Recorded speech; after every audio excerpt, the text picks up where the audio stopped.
आप देख रहे हैं Janwadi news top 20 sponsored by Shobhit university Meerut. Shobhit university, empowering nation through education. नमस्कार, स्वागत है आपका जनवाड़ी डिजिटल न्यूज की दुनिया में। मैं हूं आपके साथ अजीत आनंद। आइए नजर डालते हैं दिन भर की खास खबरों पर।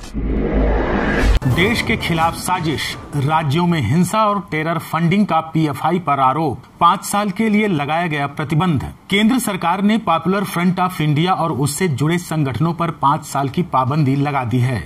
जिन संगठनों पर पाबंदी लगाई गई है उनमें campus front of India, rehab India foundation, all India imam council, national confederation of human rights organisations, women's front, junior front, empower India foundation शामिल हैं।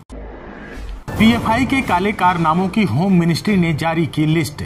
खतरनाक आतंकी संगठन आईएसआईएस से भी जुड़े हैं तार।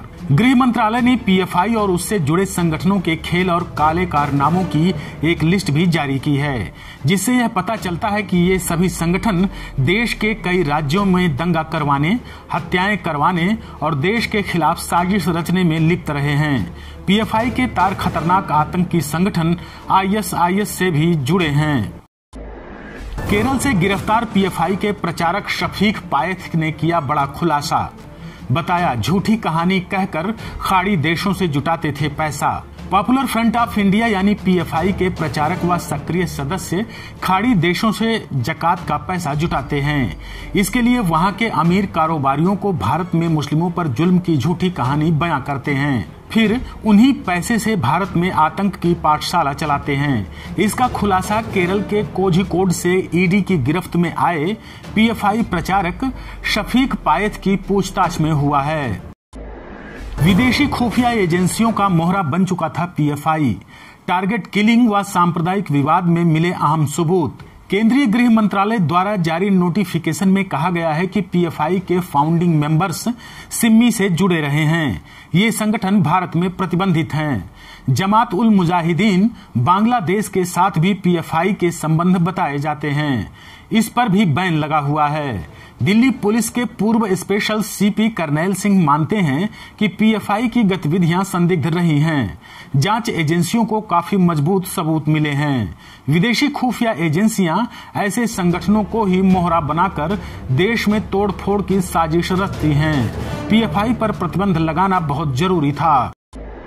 पीएफआई पर कई राज्यों में टारगेट किलिंग के आरोप। केरल में सरेआम काट दिया था मलयाली प्रोफेसर का हाथ। गृह मंत्रालय की अधिसूचना में कहा गया है कि बीते महीनों में देश के विभिन्न राज्यों में हुई टारगेट किलिंग में पीएफआई का हाथ रहा है। इसमें केरल में अभिमन्यु की 2018 में, संजीत की 2011 में, नंदू की 2021 में, तमिलनाडु में 2019 में रामलिंगम, 2016 में शशि कुमार की हत्या, कर्नाटक में 2017 में शरथ, 2016 में आर रुद्रेश, 2016 में ही प्रवीण पुजारी और 2022 में प्रवीण नेट्टारू की नृशंस हत्याओं में पीएफआई का हाथ रहा है।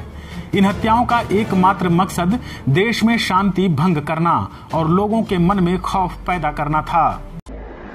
पीएफआई पर प्रतिबंध से भड़के असदुद्दीन ओवैसी बोले, अब हर मुस्लिम युवक की हो सकती है गिरफ्तारी। पॉपुलर फ्रंट ऑफ इंडिया और उसके सहयोगी संगठनों पर प्रतिबंध लगने से ऑल इंडिया मजलिस ए इत्तेहादुल मुस्लिमीन के मुखिया असदुद्दीन ओवैसी भड़क उठे हैं। ओवैसी ने कहा कि अपराध करने वाले कुछ लोगों के गलत काम का ये मतलब नहीं है कि संगठन को ही बैन कर दिया जाए।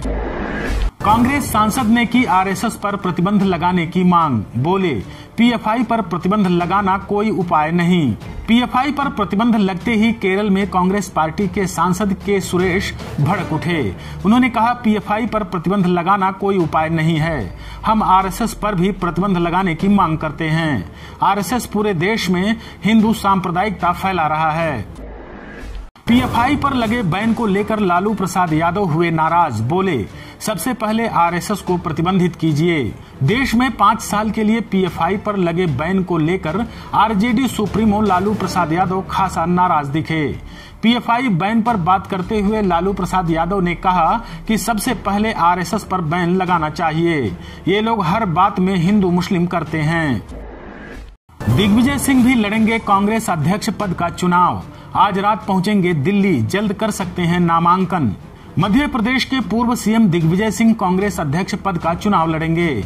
वह जल्द ही इसके लिए नामांकन भी कर सकते हैं। आज रात वह दिल्ली पहुंचेंगे। अध्यक्ष पद के लिए नामांकन से पहले शशि थरूर ने भरी हुंकार, लिखा, लोग साथ आते गए और कारवां बनता गया। कांग्रेस नेता और पार्टी अध्यक्ष पद के दावेदार शशि थरूर ने अपने बढ़ते समर्थन की ओर इशारा किया है।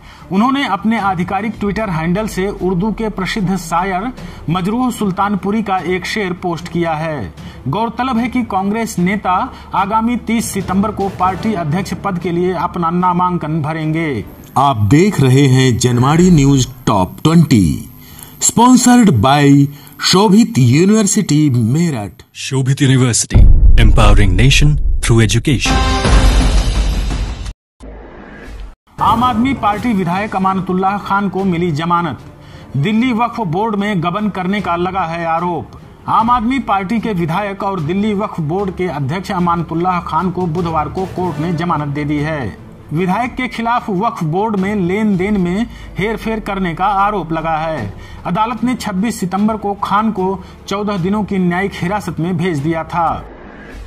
त्योहारों के पहले केंद्रीय कर्मचारियों को मिला तोहफा, डीए 4% तक बढ़ा। केंद्र सरकार ने बुधवार को कैबिनेट की बैठक में 3 बड़े फैसले लिए हैं।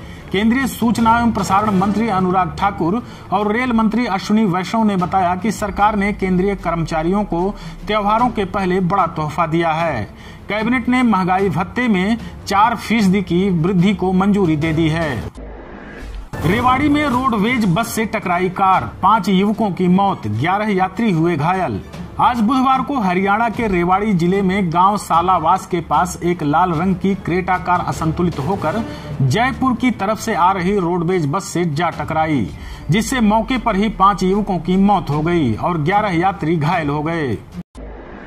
रिमांड एडवोकेट ने पुलकित की बेल की अर्जी वापस ली। वकील बोले, न लड़ेंगे न लड़ने देंगे केस। अंकिता हत्याकांड को लेकर आरोपियों की बेल की अर्जी लगाने वाले रिमांड एडवोकेट ने अब केस लड़ने से मना कर दिया है। एडवोकेट जितेंद्र रावत ने कोर्ट द्वार अदालत में लगाई गई बेल अर्जी वापस ले ली है। बार एसोसिएशन अध्यक्ष अजय पंत ने कहा कि अगर अंकिता हत्याकांड को लेकर कोई अधिवक्ता बाहर से आरोपियों की पैरवी करने के लिए आता है तो एसोसिएशन उसका पूरा विरोध करेगी। ममता सरकार को लगा बड़ा झटका, हाई कोर्ट ने दुआरे राशन योजना को अवैध घोषित किया। पश्चिम बंगाल की मुख्यमंत्री ममता बनर्जी को कलकत्ता हाई कोर्ट से बड़ा झटका लगा है। हाई कोर्ट ने राज्य सरकार की दुआरे राशन योजना को अवैध घोषित कर दिया है। कोर्ट का कहना है कि पश्चिम बंगाल सरकार की यह योजना राष्ट्रीय खाद्य सुरक्षा अधिनियम के खिलाफ है। साउथ के सुपरस्टार महेश बाबू ने नम आंखों से दी मां को अंतिम विदाई। बेटी सितारा का रो रो कर हुआ बुरा हाल। साउथ के सुपरस्टार महेश बाबू की मां इंदिरा देवी के निधन के बाद इंडस्ट्री में शोक की लहर है। अभिनेता की मां ने बुधवार सुबह अंतिम सांस ली थी। हैदराबाद में उनको अंतिम श्रद्धांजलि देने के लिए विजय देवरकोंडा, राणा दग्गुबाती, वेंकटेश, नागार्जुन, मोहन बाबू और त्रिविक्रम श्रीनिवास सहित कई अन्य लोग भी शामिल हुए थे। दिल्ली शराब घोटाला केस में एक और हुई गिरफ्तारी। ईडी ने समीर महेंद्रू को किया गिरफ्तार। प्रवर्तन निदेशालय ने दिल्ली आबकारी नीति में कथित भ्रष्टाचार मामले में बड़ी कार्रवाई करते हुए देश के बेहद चर्चित शराब कारोबारी समीर महेंद्रू को गिरफ्तार कर लिया है। इससे पहले मंगलवार को सीबीआई ने विजय नायर को गिरफ्तार किया था। अभिनेत्री चाहत खन्ना की बढ़ सकती हैं मुश्किलें। जेल में की थी महाठग सुकेश से मुलाकात। 200 करोड़ की ठगी के मामले में बॉलीवुड अभिनेत्री चाहत खन्ना ने जांच में शामिल होने के लिए आर्थिक अपराध शाखा से समय मांगा है। शाखा ने मॉडल निक्की तंबोली सोफिया के साथ चाहत खन्ना को भी जांच से जुड़ने के लिए नोटिस भेजा था। बताया जा रहा है कि बीमारी की वजह से चाहत खन्ना ने पुलिस से कुछ समय देने की गुजारिश की है। अंकिता के परिवार को दिया जाएगा 25 लाख का मुआवजा। मुख्यमंत्री पुष्कर सिंह धामी ने किया ऐलान। मुख्यमंत्री पुष्कर सिंह धामी ने अंकिता भंडारी के परिजनों को 25 लाख रुपए मुआवजा देने की घोषणा की है। वहीं मुख्यमंत्री पुष्कर सिंह धामी ने कहा कि हमने न्यायालय से अनुरोध किया हुआ है कि मामले की जल्द से जल्द सुनवाई के लिए फास्ट ट्रैक कोर्ट बना दिया जाए।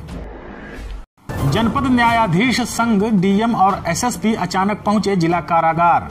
अधिकारियों ने जेल का किया निरीक्षण।